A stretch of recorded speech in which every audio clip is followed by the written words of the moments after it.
Hello student, welcome back to Pi Academy YouTube channel. I am Laxmikant sir.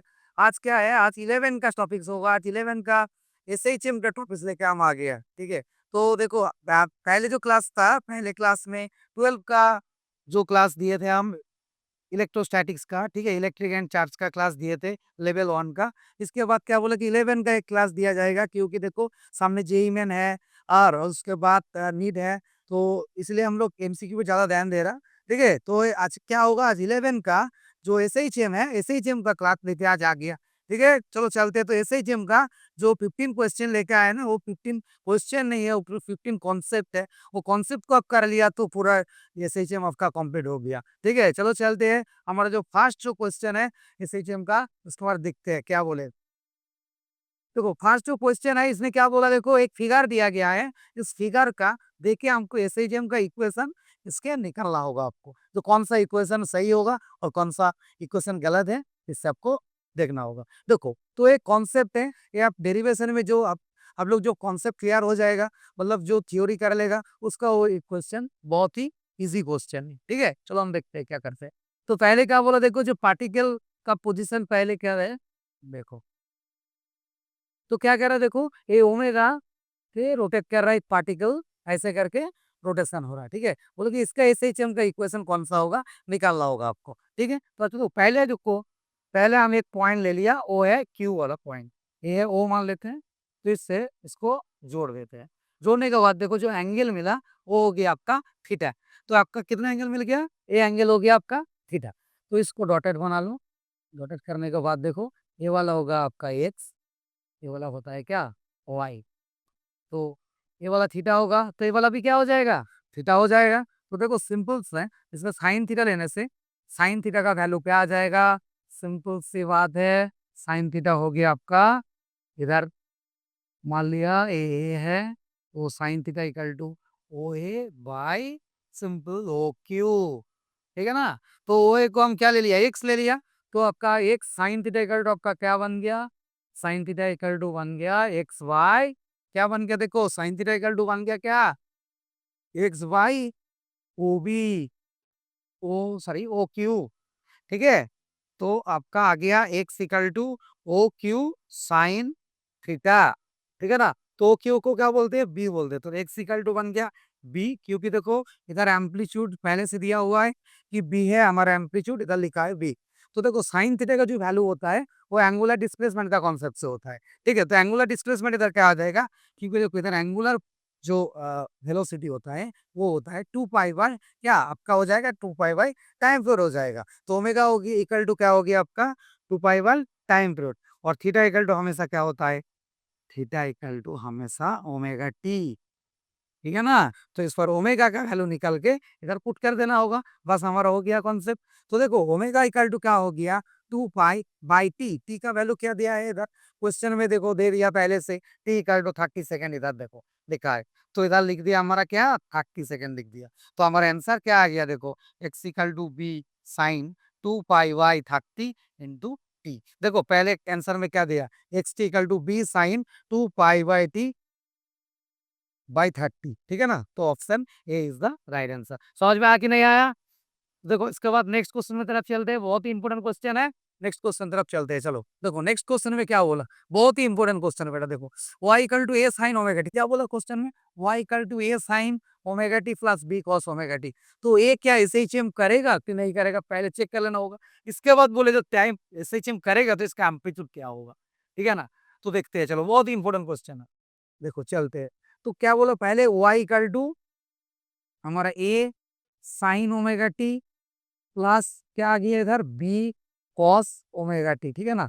तो बहुत ही important question है, देखिए। तो मान लिया क्या, पहले इमेजिन कर लो कि ए इक्वल टू हमारा आ गया ए कॉस फाइव। क्यों कॉस फाइव लिया, क्योंकि देखो इधर क्या है साइन ओमेगा टी, इधर क्या है साइन है, तो इसके लिए आपको इधर क्या लेना होगा, कॉस फाइव ले लेना होगा। ठीक है। इसके बाद देखो बी बी इक्वल टू क्या लेना है, ए साइन फाइव, क्योंकि देखो इधर कॉस है। ठीक है, तो इसके बाद उसको पुट कर दो। पुट कर दे, पुट करने से क्या मिलेगा, देखो कॉस फाइव आपका साइन ओमेगा टी प्लस क्या गया साइन फाइव आपका कॉस ओमेगा टी। तो देखो इससे ए को कॉमन लेने से आपको मिलेगा sine omega T cos phi plus cos omega T sine phi. ठीक है ना, बहुत ही इंपॉर्टेंट क्वेश्चन है, देख लो। तो इसको बाद इसको फॉर्मूला में पुट कर दो, साइन ए कॉस बी प्लस क्या है कॉस ए साइन बी। क्या लिखते हैं हमने इसको formula, sine A plus B. तो इसमें क्या हो जाएगा, तो ए इक्वल टू देखो sine omega T plus phi. देखो तो ये क्या करेगा, एस एच एम का जनरल डिस्प्लेसमेंट का इक्वेशन है, तो एस एच एम करेगा। तो एस एच एम तो कर लिया, तो एम्पलीट्यूड का इक्वेशन क्या होगा, तो एम्पलीट्यूड इक्वेशन निकाल लो। तो देखो पहले तो हम मान लिया था ये ए और बी को हम मान लिया था कि ये कॉस पाई साइन पाई है। तो इसको क्या करना होगा, ये दोनों को स्क्वायर करके ऐड कर देना होगा, सिंपल सा बात है। तो देखो स्क्वायर करके ऐड कर दिया, स्क्वायर प्लस बी स्क्वायर को दोनों को स्क्वायर करके square cos square phi plus square sine square phi. तो इसके बाद स्क्वायर को कॉमन ले लो, सिंपल से question, sine square phi plus cos square phi. तो इसको हम क्या लिख सकते हैं, तो स्क्वायर लिख सकते हैं। तो स्क्वायर है, तो ये से आपका ए का वैल्यू क्या मिल जाएगा, root over square plus B square. तो देखो इधर क्या ऑप्शन आया, तो देखो क्या करेगा, द मोशन इज ऐसे change with amplitude square Y B square. तो हमारा डी हो जाएगा राइट आंसर। बहुत ही इंपॉर्टेंट क्वेश्चन है, इसका कॉन्सेप्ट बाहर एग्जाम में आ सकते हैं, अच्छे से कर लेना। ठीक है, चलो नेक्स्ट क्वेश्चन की तरफ चलते हैं। हमारा नेक्स्ट क्वेश्चन बहुत ही इंपॉर्टेंट क्वेश्चन है। नेक्स्ट क्वेश्चन में क्या बोला गया, देखो नेक्स्ट क्वेश्चन में बोला गया कि displacement of particle along the x-axis is given by x equal to a sin square omega t. The motion of the particle corresponds to dash। मतलब बोला कि ये सिंपल हार्मोनिक होगा कि नहीं होगा, ये भी आपको देखना होगा। इसके बाद क्या देखना होगा, इसके बाद देखना होगा कि इसका फ्रीक्वेंसी क्या हो जाएगा, फ्रीक्वेंसी इसका क्या आएगा, ये भी देखना है। देखो तो हमारा जो फर्स्ट इक्वेशन में बोला गया डिस्प्लेसमेंट का, वो पहले देख लेते हैं क्या बोला गया डिस्प्लेसमेंट का। ठीक है ना, देखो तो आपका देखो जो एक्स का इक्वेशन था, X equal to A sine square क्या ओमेगा टी। तो देखो साइन स्क्वायर ओमेगा टी, तो हम लोग को क्या पता है डिस्प्लेसमेंट का इक्वेशन, हमको पता है X equal to A sine omega T plus five होता है। ये सही से हमका डिस्प्लेसमेंट का इक्वेशन है। तो लेकिन इसमें क्या दिया है, देखो X equal to A sine square omega T, तो ये क्या एस एच एम का इक्वेशन होगा। तो पहले आपको देखना होगा कि ये एस एच एम कर रहा कि नहीं कर रहा इक्वेशन, डिस्प्लेसमेंट का इक्वेशन से मैच कर रहा कि नहीं कर रहा देख लेना होगा। ठीक है, तो कैसे देखते हैं, देखो तो एक्स इक्वल टू पहले क्या करना है, पहले टू से इसको मल्टीप्लाई डिवाइड कर दे, क्या टू से मल्टीप्लाई डिवाइड कर दे। इसके बाद क्या कह देखो साइन स्क्वायर ओमेगा टी। तो देखो इसमें फॉर्मूला आ गया आपका, देखो two sine square omega T. तो देखो two sine square omega T को हम क्या लिख सकते हैं, हम लिख सकते हैं, क्या लिख सकते हैं, one minus cos two omega T. क्या लिख सकते हैं, one minus cos two omega T हम लिख सकते हैं। तो देखो one minus cos two omega मतलब सिंगल कॉस और साइन आ गया। तो सिंगल कॉस और साइन क्या होता है, इक्वेशन ऑफ डिस्प्लेसमेंट को रिप्रेजेंट करते हैं। तो देखो तो इसलिए क्या आ गया, देखो तो ऐसे ही हम रिप्रेजेंट कर रहा है कि नहीं कर रहा है, कर रहा, क्योंकि इसमें सिंगल कॉस और सिंगल साइन आ गया। इधर क्या है, सिर्फ सिंगल कॉस है, तो हम लोग ऐसे ही रिप्रेजेंट कर रहे हैं। तो देखो इसका ओमेगा का प्लेस में क्या आ गया, टू ओमेगा आ गया। क्या आ गया, टू ओमेगा आ गया। देखो इसमें फ्रीक्वेंसी आपको क्या बोला कि फ्रीक्वेंसी निकालो, तो फ्रीक्वेंसी में क्या आ जाएगा, तो two omega equals two over frequency मतलब होता है टू पाई एन। तो आपका जो फ्रीक्वेंसी हो गया वो टू ओमेगा बाई टू पाई मतलब ओमेगा बाई पाई आ गया। ठीक है ना, तो हमारा क्या आंसर आ जाएगा, simple harmonic motion of frequency omega omega क्या ओमेगा बाई पाई आ गया। फ्रीक्वेंसी का फॉर्मूला देखो, ओमेगा एंगुलर वेलोसिटी का फॉर्मूला क्या होता है, सिंपल सा फॉर्मूला होता है ना, omega equal to two pi N होता है। तो एन से आपको क्या आ गया, two omega by two pi. तो टू टू काट के क्या आ गया, ओमेगा बाई पाई आ गया। ठीक है ना, बहुत इंपॉर्टेंट क्वेश्चन है। चलो समझ में आया कि नहीं आया, ठीक है ना, लाइक करके जरूर बताना। इसके बाद नेक्स्ट जो क्वेश्चन है, देखो नेक्स्ट की तरफ चलते हैं। देखो नेक्स्ट क्वेश्चन में क्या बोला गया, नेक्स्ट क्वेश्चन में बहुत इंपॉर्टेंट क्वेश्चन है। देखो बहुत सा एमसीक्यू जो आप इधर दिया गया है, ये सिर्फ एमसीक्यू नहीं है, ये सब कॉन्सेप्ट है। मतलब ये कर लिया तो आपका कॉन्सेप्ट भी क्लियर हो जाएगा, पूरा ऐसे जम द कॉन्सेप्ट इधर है। ठीक है ना, तो चलो नेक्स्ट देखते हैं क्या है। तो इधर क्या क्या होगा, देखो out of the flowing function represent the motion of particle will which represent SHM, ठीक है ना, पार्टिकल क्या करेगा, विच रिप्रेजेंट SHM करेगा। तो इसमें एक बात है, इसमें क्या बात है, तो जो SHM करेगा उसमें देखना होगा क्या, वो क्या फंक्शन है, वो पीरियोडिक है कि नॉन पीरियोडिक है, हार्मोनिक है कि नॉन हार्मोनिक है, पहले चेक कर लेना होगा। उसका कॉन्सेप्ट क्या है पीछे देख लो। तो पहले क्या करते हैं, मान लो कि देखो पहले क्या होता है, पीरियोडिक जो फंक्शन है, ठीक है ना, हमारा जो पीरियोडिक फंक्शन है, जो पीरियोडिक फंक्शन होता है, तो पीरियोडिक फंक्शन में क्या रहता है हमेशा, पीरियोडिक फंक्शन में क्या रहेगा, मान लो कि साइन रहेगा, मान लो कि sign omega T, cos omega T, बस साइन वाला जो भी फंक्शन होता है वो रहेगा, साइन वाला, कॉस वाला, बक किसी पे भी स्क्वायर वेव, किसी भी शॉर्टूथ वेव, ऐसे करके रहेगा। क्या क्या रहेगा, तो पीरियोडिक फंक्शन में हम साइन रह सकते हैं, कॉस रह सकते हैं, और क्या स्क्वायर वेव भी रह सकते हैं, ट्रायंगुलर वेव भी रह सकते हैं, ठीक है ना, वो वाला सब क्या होता है, पीरियोडिक फंक्शन होता है। और नॉन पीरियोडिक में क्या होता है, देखो नॉन पीरियोडिक में होता है, नॉन पीरियोडिक फंक्शन में होता है कि मान लो कि to the power omega T, ठीक है ना, मान लो कि to the power omega T, to the power minus omega T, ठीक है, और भी लॉगरिदमिक का जो फंक्शन होता है, लॉगरिदमिक फंक्शन, वो वाला होता है नॉन पीरियोडिक, मतलब नॉन पीरियोडिक फंक्शन होता है, ठीक है। नॉन पीरियोडिक फंक्शन कभी एसएचएम नहीं करता, क्या करता बेटा, नॉन पीरियोडिक फंक्शन कभी एसएचएम नहीं करता, तो करेगा कौन, पीरियोडिक फंक्शन ही करेगा। इसके बाद पीरियोडिक फंक्शन का फिर चेक करना होगा बेटा वो हार्मोनिक है कि नहीं है, ठीक है ना, वो हार्मोनिक है कि नहीं है, और नॉन हार्मोनिक है, नॉन हार्मोनिक भी आप एसएचएम कर सकते हो, फिर चेक करना होगा, ठीक है। चलो चलते हैं, देखते हैं क्या होता है। तो पीरियोडिक फंक्शन के अंदर भी क्या होता है, देखना होगा कि दोनों पार्ट है, क्या है, हार्मोनिक फंक्शन की है, ठीक है, और नॉन हार्मोनिक फंक्शन है,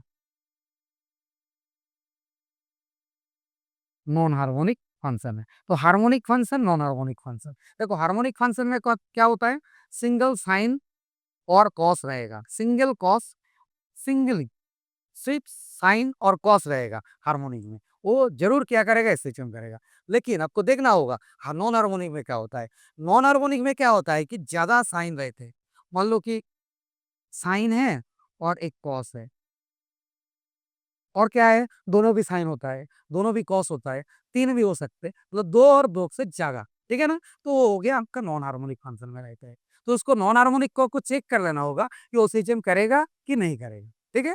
बट क्या होता है, हार्मोनिक साइन और कॉस जिसमें रहेगा वो जरूर क्या करेगा, एसएचएम करेगा, ठीक है, वो एक टेक्निक है। और एक क्या टेक्निक है आपको चेक करने का, वो होता है जो फंक्शन जो दे रहेगा, मतलब वाई दिया है, वाई का इक्वेशन दिया है, ठीक है, आपको चेक कर लेना होगा कि वाई मतलब एक्सेलरेशन, ठीक है ना, एक्सेलरेशन को कैसे लिख सकते हैं, मान लो कि D two Y Y D T two, ठीक है, ये डायरेक्टली प्रोपोर्शनल टू क्या माइनस वाई हो रहा कि नहीं हो रहा, ये आपको देख लेना होगा।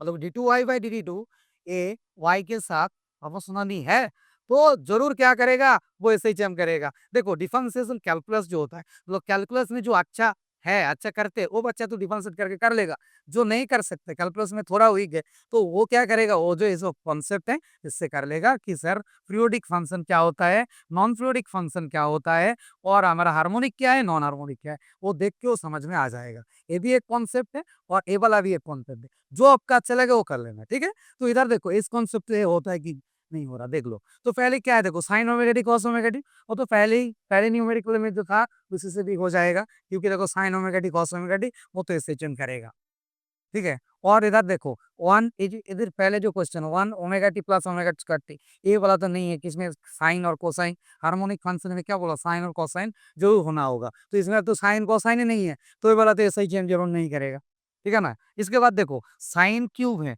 ये वाला तो साइन है, लेकिन होगा कि नहीं होगा ये तो वक्त टेंशन दे रहा कि सही करेगा कि नहीं करेगा, सही है ना। तो देखो देखते हैं क्या है, इसके लिए साइन स्क्वायर थीटा का, साइन क्यूब थीटा का फॉर्मूला होता है, उसको देख लेना। वो क्या होता है, थ्री साइन, तो क्या हो गया sine theta equal to three sine theta minus four sine cube theta, ठीक है। तो इसमें हमारा क्या आ जाएगा, देखो फोर साइन क्यूब थीटा किधर ले आओ, तो क्या है हमारा four sine cube theta equal to three sine theta minus sine three theta, ठीक है ना।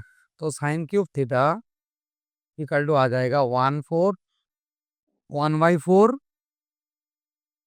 Three sine theta minus sine 3 theta. देखो इसमें देखो कि एक साइन है, कॉस आ रहा, एक साइन एक कॉस तो नहीं आ रहा, तो इसमें भी सही फंक्शन में भी तो नहीं आ रहा, तो ये क्या करेगा, ये स्विच नहीं करेगा, क्योंकि हार्मोनिक फंक्शन में तो ही होता है साइन थीटा और सिंगल साइन थीटा और सिंगल कॉस थीटा रहेगा, तो इसमें तो single sine theta cos theta नहीं है, तो ये वाला इक्वेशन एसएचएम नहीं करेगा। तो क्या क्या बचा है, एक तो देख लिया तो 5 cos थीटा, मतलब एक ही कॉस है, मतलब तो एसएचएम जरूर करेगा, क्योंकि एक कॉस एक साइन रहने से वो एसएचएम करता है। तो देखो इक्वेशन में एक कॉस है, तो इस बार में ये भी कॉन्सेप्ट तो पहले इक्वेशन में हो गया, तो ये दोनों क्या कर रहा है, एसएचएम कर रहा है, तो हमारा जो ऑप्शन हो जाएगा 1 और क्या, ये आ गया ऑप्शन 3, तो 1 और 3 हमारा ऑप्शन है, तो ओनली 1 एंड 3, 1 एंड 3 जो है ये करेक्ट आंसर हो जाएगा, तो क्या हो जाएगा, option D will be correct answer. चलो नेक्स्ट क्वेश्चन की तरफ चलते हैं, बहुत ही प्यारा सा क्वेश्चन है नेक्स्ट में, तो देखते हैं क्या क्वेश्चन दिया है। तो चलो नेक्स्ट क्वेश्चन में बोल दिया कि वो ये जो बहुत ही सिंपल सा क्वेश्चन है, बहुत ही इजी क्वेश्चन है। नेक्स्ट क्वेश्चन क्या बोलेगा, देखो, the relation between the acceleration and displacement of four particle given below which of the flowing particles is executing simple harmonic motion. तो ठीक है ना, तो इसमें कौन सा इक्वेशन सिंपल हार्मोनिक मोशन को रिप्रेजेंट करते हैं। देखो सिंपल हार्मोनिक मोशन कंडीशन है, सिंपल हार्मोनिक मोशन का जो कंडीशन होता है वो क्या होता है, वो होता है एक्सेलरेशन हमेशा क्या करते हैं, एक्सेलरेशन हमेशा डिस्प्लेसमेंट के साथ प्रोपोर्शनल होता है। क्या करता है, एक्सेलरेशन जो होता है हमारा क्या करेगा, एक्सेलरेशन जो होता है वो हमेशा क्या करते हैं, proportional to displacement. A proportional to क्या होता है, माइनस एक्स होता है, ठीक है। तो ए वाला हो गया हमारा क्या, एक्सेलरेशन, ये हो गया हमारा क्या, डिस्प्लेसमेंट, तो ए प्रोपोर्शनल टू क्या हो जाएगा, माइनस एक्स हो जाएगा। तो आपको चेक कर लेना है किस इक्वेशन में है, तो देखो एक में है, ये प्रोपोर्शनल टू माइनस एक्स वाला जो कॉन्सेप्ट है वो खाली एक ही में है, वो है हमारा क्या, ऑप्शन नंबर डी। तो ऑप्शन नंबर डी हो गया क्या, हमारा राइट आंसर हो गया। चलो चलते हैं नेक्स्ट क्वेश्चन की तरफ। नेक्स्ट क्वेश्चन में क्या बोला देखते हैं, चलो। तो नेक्स्ट क्वेश्चन में क्या बोला देखो, a particle move such that its acceleration A is given by A equal to minus B X, where a is the displacement from equilibrium position, b is the constant, then the time period of the oscillation is dash। मतलब इसमें बोला कि time period निकालो, ए एक equation दिया हुआ है, मतलब एक्सेलरेशन का इक्वेशन दिया हुआ है, इससे क्या निकालना होगा आपको, टाइम पीरियड निकालना होगा। तो देखो वेरी सिंपल सा क्वेश्चन है, ए इक्वल टू हमारा आ गया क्या, माइनस बी एक्स, ये हमारा इक्वेशन है, मतलब ये एक्सेलरेशन का इक्वेशन है। तो जनरल जो एसएचएम का एक्सेलरेशन का इक्वेशन होता है वो होता है a equal to minus omega square x. क्या होता है, a equal to minus omega square x, तो ओमेगा स्क्वायर होता है एंगुलर वेलोसिटी। तो दोनों इक्वेशन को कंपेयर कर लो, इक्वेशन 1 और इक्वेशन 2 को कंपेयर कर लो, तो ओमेगा स्क्वायर इक्वल टू क्या मिल गया, हमारा बी मिल गया, तो ओमेगा इक्वल टू हो जाएगा root B, omega equal to क्या हो गया, रूट वी। तो टाइम पीरियड क्या हो जाएगा, देखो टाइम पीरियड का इक्वेशन हो जाएगा 2 पाई वाई ओमेगा, तो 2 पाई वाई क्या, रूट वी, क्या मिलेगा आपको, 2 पाई वाई रूट वी मिल जाएगा। तो आपको देखना होगा कौन सा ऑप्शन है, कौन सा ऑप्शन, कौन सा, देखो 2 पाई बाई रूट वी एक ही में है, वो ऑप्शन सी है, तो हमारा आंसर क्या आ गया, ऑप्शन सी आ गया ऑप्शन। तो अच्छा लगे तो लाइक कर देना, ठीक है, वीडियो को सब्सक्राइब कर देना और शेयर भी कर देना, ठीक है। चलो नेक्स्ट क्वेश्चन की तरफ चलते हैं। चलो नेक्स्ट क्वेश्चन में क्या दिया है देखते हैं। नेक्स्ट क्वेश्चन बहुत ही इंपॉर्टेंट क्वेश्चन है भाई, एनर्जी का पूरा कॉन्सेप्ट है, एसएचएम का एनर्जी का कॉन्सेप्ट इस इक्वेशन से पूरा कंप्लीट हो जाएगा। अब देख लेना खाली एक बार, जेईई में और नीट में सब में ये सब क्वेश्चन आते हैं, ठीक है, अच्छे से देख लेना और शेयर भी कर देना अच्छे से। चलो नेक्स्ट क्वेश्चन की तरफ चलते हैं। नेक्स्ट क्वेश्चन में क्या बोलेंगे, a body perform SHM with amplitude A at the distance A by root 2 from the mean position, the correct relationship between kinetic energy and potential energy. मतलब क्या बोला कि काइनेटिक एनर्जी और पोटेंशियल एनर्जी का अंदर क्या इक्वेशन होगा, जिसमें क्या एक्स इक्वल टू, मतलब डिस्टेंस जो होगा हमारा क्या, ए बाई रूट टू, जब डिस्टेंस क्या हो जाएगा, ए बाई रूट टू हो जाएगा, तब काइनेटिक एनर्जी और पोटेंशियल एनर्जी का क्या रिलेशन होता है। तो देखो बेटा सिंपल सा इक्वेशन, ऐसा ही हम अब पेंडुलम से बोलते हैं, पेंडुलम सबको पता है, पेंडुलम क्या करते हैं, एसएचएम करते हैं, तो ये बेटा पेंडुलम होता है, ठीक है ना, एसएचएम करना, तो इसको बोलते हैं बेटा मीन पोजीशन, क्या बोलते हैं, मीन पोजीशन बोलते हैं, ठीक है ना। इसके बाद देखो लास्ट ये बोला होता है क्या, मैक्सिमम डिस्प्लेसमेंट पोजीशन, ठीक है। तो देखो दो ये इससे क्वेश्चन है, तो डिस्प्लेसमेंट एम्पलीट्यूड जो होता है उसको बोलते हैं क्या, एम्पलीट्यूड क्या होता है, मैक्सिमम डिस्प्लेसमेंट, मैक्सिमम डिस्प्लेसमेंट को हम क्या बोलते हैं, एम्पलीट्यूड ए से रिप्रेजेंट करते हैं। तो क्वेश्चन में kinetic energy potential energy check कर लेना होगा, तो पहले क्या कर दो, पहले देख लो काइनेटिक एनर्जी का क्या इक्वेशन होता है, तो काइनेटिक एनर्जी का इक्वेशन होता है half M omega square square minus x square, ठीक है ना। ये होता है हमारा काइनेटिक एनर्जी इक्वेशन। तो हमारा आ गया M omega square square minus x square, मतलब क्या है, ए रूट टू का whole, A by root two का होल स्क्वायर। तो आ गया क्या, ये स्क्वायर बाई टू आ गया, ठीक है ना। क्योंकि देखो रूट टू का स्क्वायर क्या होता है, टू होता है, तो ये स्क्वायर बाई टू आ गया। तो इसको सॉल्व कर लेना होगा। सॉल्व करने से क्या मिलेगा, बहुत ही इंपॉर्टेंट, बहुत ही इंटरेस्टिंग क्वेश्चन है। आपका मिल जाएगा स्क्वायर बाई टू मिल जाएगा, क्योंकि होगा two LCM, two minus one one हो जाता है। तो क्या मिल जाएगा आपको, स्क्वायर बाई टू मिल जाएगा। तो आपको इधर आ जाएगा 1/4 एम ओमेगा स्क्वायर स्क्वायर। ये वाला हो गया आपका काइनेटिक एनर्जी का इक्वेशन हो गया, ठीक है ना बेटा। तो पोटेंशियल एनर्जी का इक्वेशन चेक कर लेते हैं क्या होता है। तो पोटेंशियल एनर्जी का जो इक्वेशन होता है वो होता है हमारा half M omega square x square, ठीक है ना। तो एक्स होता है डिस्प्लेसमेंट, तो half M omega square. Displacement question में क्या बोला गया, क्वेश्चन में बोला गया कि displacement A by root two है। क्या बोला गया, displacement A by root two है। तो इसको क्या करना होगा, पुट कर देना होगा। तो पुट करने से क्या मिल जाएगा, square by four, square by two मिल जाएगा। तो हमारा देखो क्या हो गया, 1/4 एम ओमेगा स्क्वायर स्क्वायर। बस सिर्फ सब बोल देगा, इसके बाद क्या होगा ऑप्शन, इसमें भी काइनेटिक एनर्जी हो गया 1/4 एम ओमेगा स्क्वायर स्क्वायर, और पोटेंशियल एनर्जी भी क्या देखो 1/4 एम ओमेगा स्क्वायर स्क्वायर। तो दोनों क्या हो जाएगा, सेम हो जाएगा बेटा। तो सेम हो गया तो ऑप्शन क्या हो जाएगा, option C, kinetic energy potential एक ही में है। देखो काइनेटिक एनर्जी और क्या है, पोटेंशियल एनर्जी एक ही में है। तो ऑप्शन क्या हो जाएगा, ऑप्शन सी हो जाएगा। चलो नेक्स्ट क्वेश्चन की तरफ चलते हैं, बहुत ही प्यारा सा क्वेश्चन है नेक्स्ट। चलो नेक्स्ट क्वेश्चन में क्या दिया गया देखो, तो टोटल एनर्जी क्या बोला क्वेश्चन में, total energy of the body executing SHM is E, मतलब टोटल एनर्जी जो है वो है ई, ठीक है।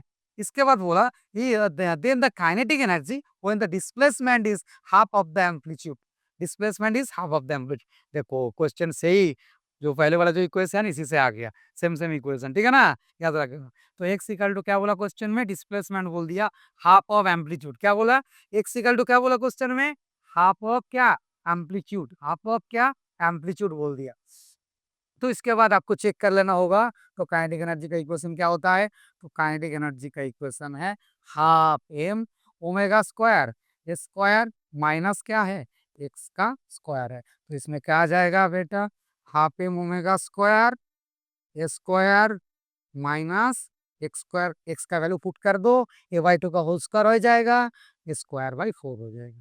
स्क्वायर को कॉमन लेने दो, half M omega square square 1 - 1/4, इसमें आपका मिल जाएगा 3/4, ठीक है ना। तो आपको क्या मिल जाएगा, 3/4 मिल जाएगा, ठीक है।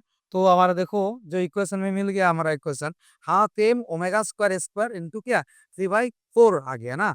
तो देखना होगा कि टोटल एनर्जी का इक्वेशन क्या होता है। तो आपको तो याद ही है टोटल एनर्जी का इक्वेशन क्या होता है, टोटल एनर्जी जो होता है वो हमेशा होता है sum of kinetic energy plus potential energy, ठीक है ना। तो काइनेटिक एनर्जी क्या होता है, half M omega square square minus x square, और पोटेंशियल एनर्जी का जो इक्वेशन होता है half M omega square x square. देखो एक्स वाला पोर्शन काट जाएगा, काट के half M omega square square, ये होता है टोटल एनर्जी, ठीक है ना। ये क्या होता है टोटल एनर्जी, देखो ये वाला पोर्शन है half M omega square square, इसमें है कि नहीं है, तो है, तो है तो क्या हो जाएगा, इसमें है कि अगर है तो इधर क्या हो जाएगा, 3/4 ई हो जाएगा।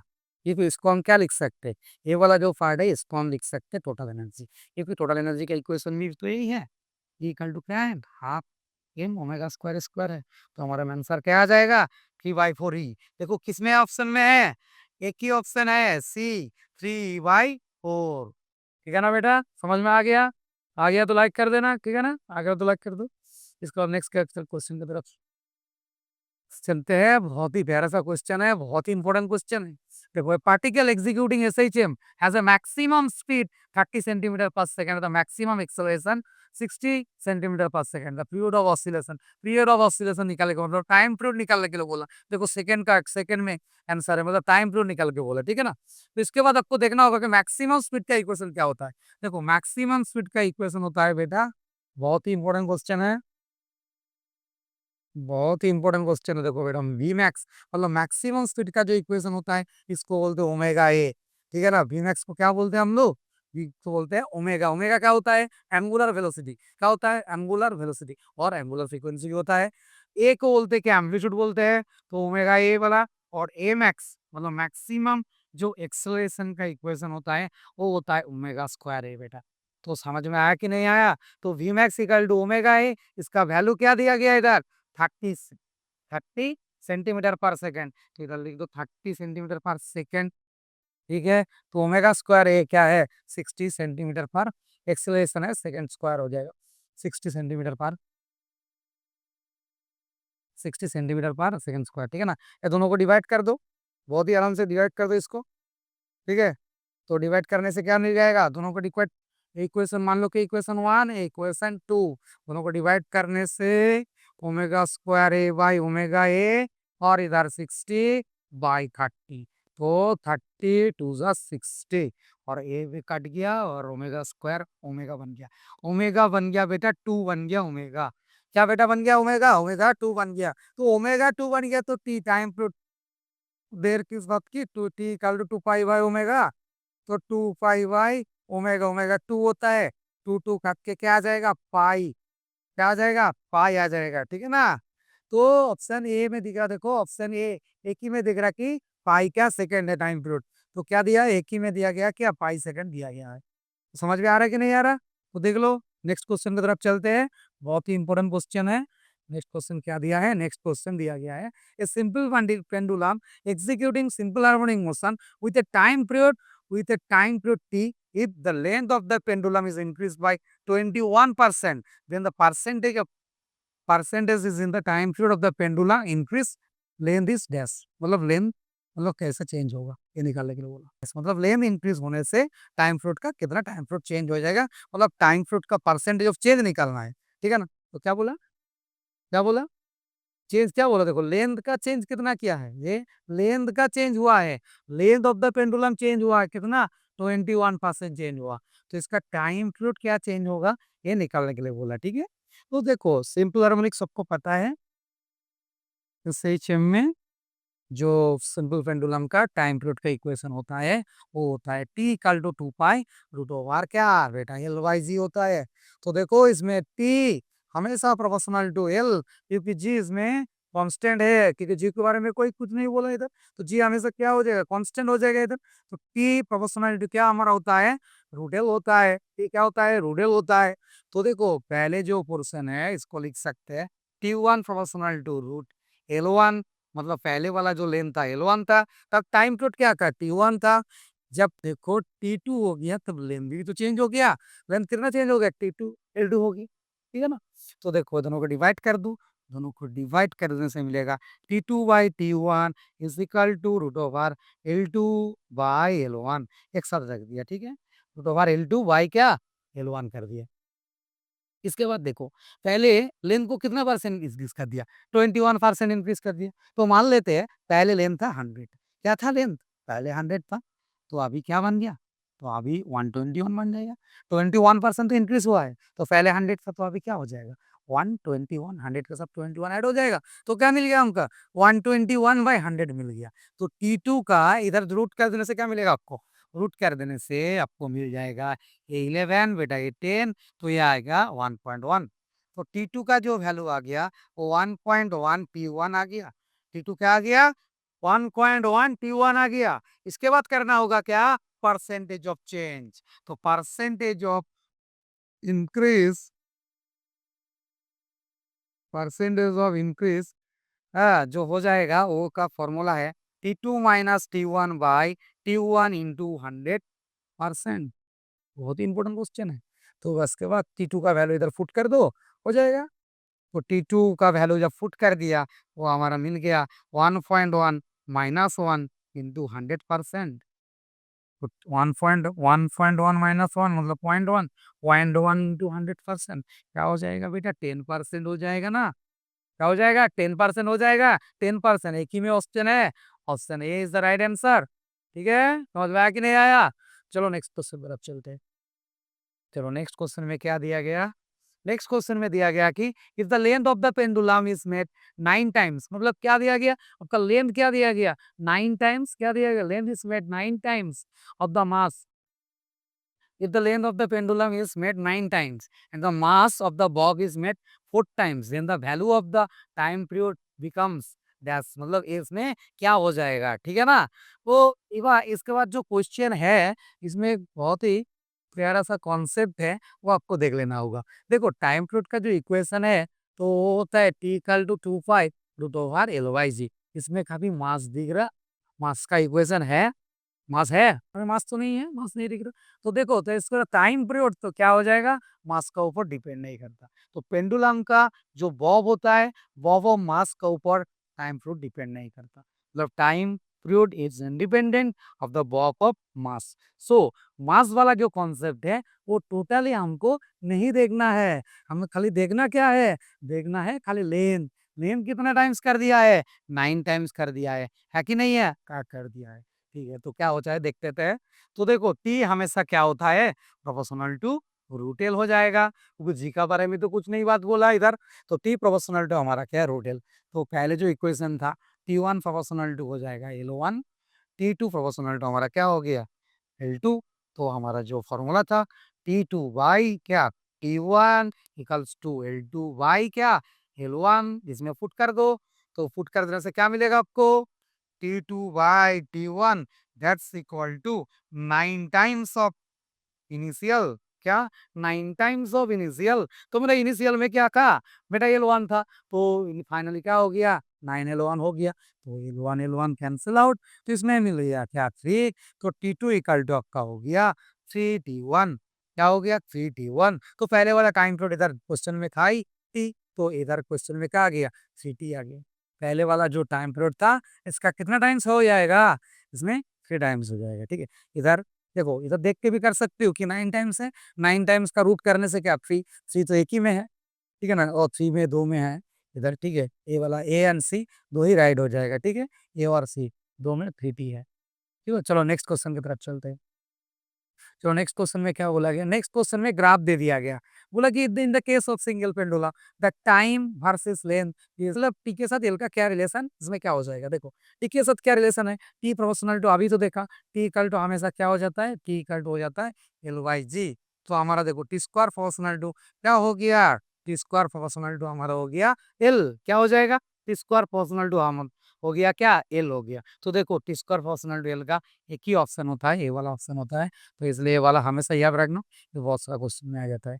टी स्क्वायर प्रोपोर्शनल डुअल का क्वेश्चन ये हो जाएगा. ठीक है, समझ में आया कि नहीं आया, समझ में आ गया. नेक्स्ट क्वेश्चन, ये जो क्वेश्चन है बहुत ही इंपॉर्टेंट क्वेश्चन है, इसमें बहुत कॉन्सेप्ट लगते हैं. ठीक है, इसमें क्या होगा, देखो स्ट्रिंग का कॉम्बिनेशन है बेटा सीरीज, और इधर देखो ये क्या कॉम्बिनेशन है बेटा, सीरीज कॉम्बिनेशन. क्योंकि देखो नेक्स्ट नेक्स्ट करके सीरीज, और ये वाला क्या है पैरेलल कॉम्बिनेशन. तो इसका जो फॉर्मूला है, ये देखने का एक तरीका है. क्या तरीका बेटा, देखो क्लास 10 में हम लोग क्या किया था, रेजिस्टेंस पढ़ा थे. रेजिस्टेंस का फॉर्मूला सबको याद है. रेजिस्टेंस का फॉर्मूला क्या होता है, उल्टा होता है, स्प्रिंग में होता है. और किस में होता है, 12 प्लस 12 में जो आपका कैपेसिटर है, कैपेसिटेंस का जो फॉर्मूला भी होता है इक्विवेलेंट कैपेसिटेंस का, वो भी क्या होता है, ये सेम सेम फॉर्मूला होता है, वो भी रेजिस्टेंस का ऑपोजिट होता है. तो चलो देखते हैं नेक्स्ट, इसमें क्या बोलते हैं क्वेश्चन में. क्वेश्चन में बोला गया क्या, ये देखो फ्रीक्वेंसी का रेशियो निकालने को बोला था. The ratio of the frequency of the vertical oscillation will be dash. मतलब दो स्ट्रक्चर है, दोनों को स्ट्रक्चर का जो फ्रीक्वेंसी है, फ्रीक्वेंसी का रेशियो निकालने के लिए बोला. देखो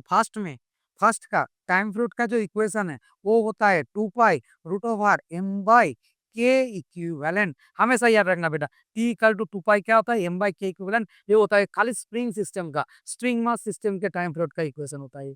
इसके बाद देखो के इक्विवेलेंट क्या है बेटा, सीरीज कॉम्बिनेशन. तो सीरीज कॉम्बिनेशन में क्या हो जाएगा, 2 के इक्विवेलेंट इक्वल टू हमारा सीरीज में क्या होता है, K1 K2 बाई, फॉर्मूला क्या था, K1 K2 by K1 plus K2. तो इसमें हो जाएगा क्या, के स्क्वायर बाई 2K. तो इसमें हो गया हमारा K/2 हो गया. क्या हो गया, K/2, इसको पुट कर देगा तो आपको क्या मिल जाएगा, 2 पाई 2m/K. ठीक है, तो ये हो गया आपका फर्स्ट टाइम पीरियड का इक्वेशन. इसके बाद देखो नेक्स्ट में पैरेलल कॉम्बिनेशन में क्या होता है, नेक्स्ट पैरेलल कॉम्बिनेशन में हो जाएगा T2 equals to 2 pi root over m/K 2k क्या होता है, सीरीज कॉम्बिनेशन रेजिस्टेंस का सीरीज में जो होता है वो स्प्रिंग का पैरेलल का फॉर्मूला होता है। तो रेजिस्टेंस का सीरीज में क्या हो जाता है, ऐड हो जाता है, तो इसमें भी क्या हो जाएगा, दोनों का ऐड हो जाएगा। तो के आर के ऐड करने से हमारा आ जाएगा 2k। तो ये हमारा फॉर्मूला हो गया 2 पाई m/2k। ठीक है, तो T2 का फॉर्मूला क्या आ गया, m/2k, और T1 का फॉर्मूला हमका क्या आ गया, 2 पाई 2m/k। तो दोनों को डिवाइड कर दो, सिंपल सा बात है, T1/T2 बना दो, T1/T2 दोनों को डिवाइड कर दे। देखो 2 पाई m/k तो कट जाएगा, दोनों में कट जाएगा, इधर √2 है, इधर भी क्या है, नीचे देखो √2, देखो इधर √2, ठीक है, देखो इधर क्या है, 2 √2m/k है ना, 2 पाई तो कट जाएगा, इधर 2m/k, और ये नीचे वाला क्या है, देखो m/2k, m/2k। इसमें देखो क्या हो जाएगा, m/k को निकाल दो, इधर √2/1, इधर हो गया आपका 1/√2। ठीक है, 1/√2। देखो तो इसमें क्या हो जाएगा कि 2/1 हो गया। ठीक है, क्या हो जाएगा, 2/1। तो 2/1 है तो मतलब √2 जाएगा, तो √2 2/1 हो जाएगा। तो देखो ये क्या बोला, टाइम पीरियड का इक्वेशन निकाल दिया। क्वेश्चन में क्या बोला, देखो फ्रीक्वेंसी का निकालने को बोला, रेशियो ऑफ द फ्रीक्वेंसी निकालने को बोला।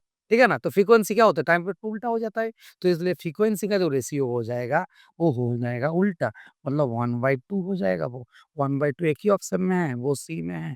ठीक है, ठीक से देख लो, ठीक से देख लो, समझ में आ जाएगा पूरा। T1 इक्वल टू, देखो इधर क्या है, 2 m/k था, उधर क्या था, देखो m/2k था, तो इधर √2/1, उधर क्या था, 1/√2। तो क्या हो जाएगा बेटा, 2/1 हो जाएगा।